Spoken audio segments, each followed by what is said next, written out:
વિગતવાર સમાચાર પર નજર કરીએ તો વાત અમદાવાદની, જ્યાં 7 ડે સ્કૂલમાં નયનની હત્યાનો મામલો અને 7 ડે સ્કૂલના સંચાલકના દીકરાનો મેસેજ વાયરલ થયો છે.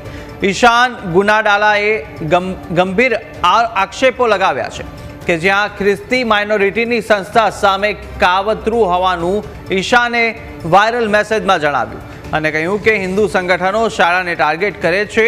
6 મિનિટમાં સ્ટાફે નયનને હોસ્પિટલ ખસેડ્યો અને ઝઘડો સ્કૂલની બહાર થયો હતો. ત્યારે સમગ્ર મામલામાં એસડીએ હસ્તક્ષેપ કરે તેવી પણ માંગ ઈશાને કરી છે. એસડીએ મારા પિતા સંસ્થાને બચાવવા મદદ કરે તેવી માંગ કરવામાં આવી છે. તો મહત્વના અપડેટ અત્યારે આવી રહ્યા છે કે જ્યાં આ તરફ એસડીએને એક રજૂઆત કરવામાં આવી છે અને જે રીતે 7 ડે સ્કૂલ કે જ્યાં નયનની હત્યાના મામલે હવે એક વાયરલ મેસેજ થયો છે અને આ સંચાલકના દીકરાનો મેસેજ વાયરલ થયો છે અને ઈશાન ગુનાડાલાએ ગંભીર આક્ષેપો આ વાયરલ મેસેજ થકી લગાવ્યા છે. ખ્રિસ્તી માઇનોરિટીની સંસ્થા સામે કાવતરું રચ્યું હોવાનું ઈશાને જણાવ્યું છે. તો હિન્દુ સંગઠનો શાળાને ટાર્ગેટ કરતા હોવાનું પણ ઉલ્લેખ આ મેસેજમાં કરવામાં આવ્યો છે. 6 મિનિટમાં સ્ટાફે નયનને હોસ્પિટલ ખસેડ્યો હોવાનો દાવો ઈશાન દ્વારા આ મેસેજમાં કરવામાં આવ્યો છે અને આ મેસેજ અત્યારે વાયરલ થઈ રહ્યો છે.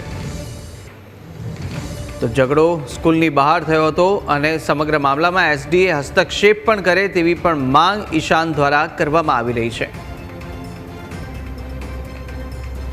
વધુ વિગતો મેળવીશું. સંવાદદાતા આશુતોષ ફોનલાઈન પર જોડાયા છે. આશુતોષ, એક મેસેજ પણ હવે વાયરલ થઈ ચૂક્યો છે 7 ડે સ્કૂલના મામલામાં કે જ્યાં સંચાલકના દીકરાએ મેસેજ વાયરલ કર્યો છે. શું વધુ વિગતો સામે આવી રહી છે?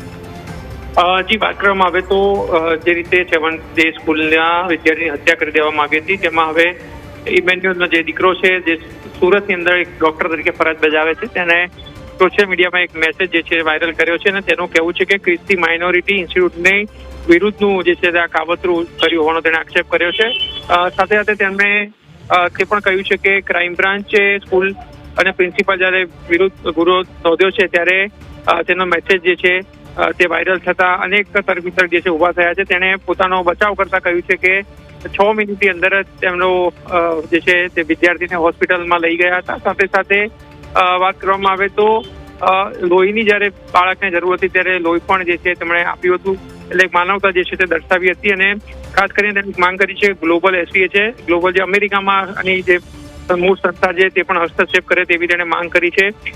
પરંતુ હવે કહી શકાય કે તેમની સામે ગુનો નોંધાઈ ચૂક્યો છે ત્યારે તેઓએ પોતાનો લૂલો બચાવ જે છે તે કરવાના શરૂ કર્યા છે અને ડિપ્લોમેટિક સ્તરે જે છે અવાજ ઉઠાવવો જોઈએ તેવી અપીલ તેણે ખ્રિસ્તી સમાજ જે છે માટે કરી છે. એટલે ખ્રિસ્તી સમાજની આ જે સ્કૂલ છે તેમનું સ્કૂલ ને સાથે વિદ્યાર્થીઓના ભવિષ્યનો પણ ખતરો હોવાનું તેણે આમાં ઉલ્લેખ કર્યો છે. એટલે પોતાની જે હવે સહાનુભૂતિ જે છે તે દર્શાવવા તેનો દીકરો જે છે મેદાનમાં છે, પરંતુ તેઓ ઇમેન્યુઅલ સાચા હોય તો કેમ તે ફરાર થઈ ચૂક્યા છે તે પણ એક સૌથી મોટો સવાલ છે. જી બિલકુલ આશુતોષ, માહિતી સાથે જોડા બદલ આપનો આભાર.